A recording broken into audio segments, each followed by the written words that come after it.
تو اس سے قبل ہی ان کو اور مجھ کو ہلاک کر دیتا، کیا تو ہم میں سے چند بیوقوفوں کی حرکت پر سب کو ہلاک کر دے گا؟ یہ واقعہ میں تیری طرف سے ایک امتحان ہے، ایسے امتحانات سے جس کو تو چاہے گمراہی میں ڈال دو، جس کو چاہے ہدایت پر قائم رکھے، تو ہی تو ہمارا کارساز ہے، پس ہم پر مغفرت اور رحمت فرما، اور تو سب معافی دینے والوں سے زیادہ اچھا ہے۔ تو اب ایسا ہے کہ جو یہ 70 سردار والا جو قصہ ہے، یہ آپ نے سورۃ بقرہ میں بھی پڑھا ہے کہ انہوں نے کہا تھا کہ ہم نہیں مانتے جب تک نا ہم یہ جو 10 کمینڈمنٹس ملی تھی تو رات کی احکامات ہم نہیں مانتے جب تک کہ ہم رب کو خود اپنے آنکھوں سے نہ دیکھ لیں۔ تو یہ اس کی طرف اشارہ اس آیت میں ہوا ہے۔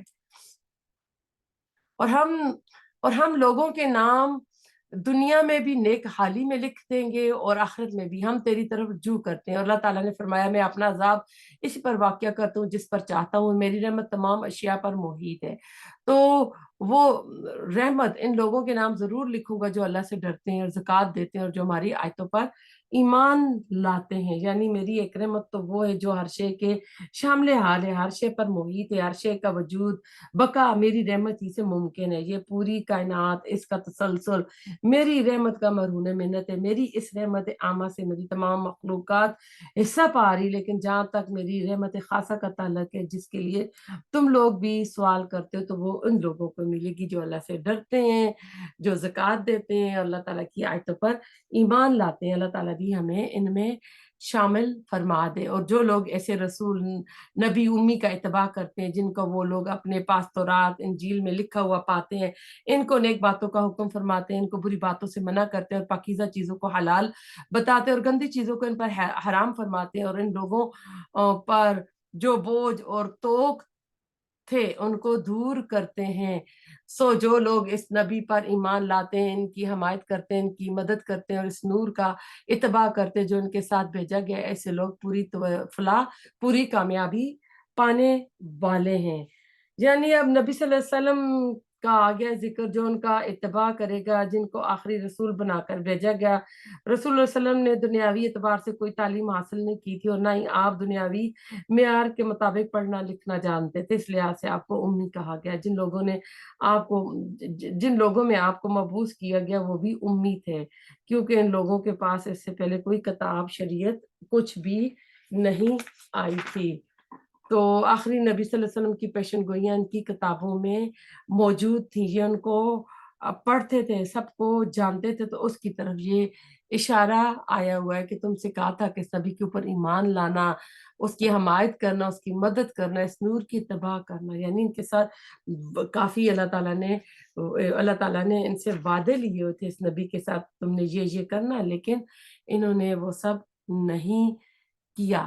اب آپ دیکھیں اتنی آیات کے بعد اب یہاں اس آیت میں آیت نمبر 158 ہے، اس میں آپ دیکھیں آپ کہہ دیجئے لوگوں میں تم سب کی طرف اس اللہ تعالیٰ کا بھیجا ہوا ہوں جس کی بادشاہی تمام آسمانوں اور زمین میں ہے، اس کے سوا کوئی عبادت کے لائق نہیں، وہی زندگی دیتا ہے، وہی موت دیتا ہے۔ سو اللہ تعالیٰ پر ایمان لاؤ، اس کے نبی امی پر جو کہ اللہ تعالیٰ پر اور اس کے احکام پر ایمان رکھتے ہیں، اور ان کا اتباع کرو تاکہ تم رائے راست پر آ جاؤ۔ تو اب اس میں آپ دیکھیں کہ حضرت موسیٰ علیہ السلام کے ذکر کے بعد جو نبیوں اور رسولوں کے قصے چل رہے ہیں، اس میں آخری نبی الزمان کا جو ذکر آیا ہے نا، تو اللہ تعالیٰ براہ راست رسول اللہ علیہ وسلم کو فرمایا جا رہا ہے کہ آپ لوگوں کو بتا دیں میں اللہ کا رسول ہوں، تمام بنی نوح کی طرف بھیجا گیا ہوں۔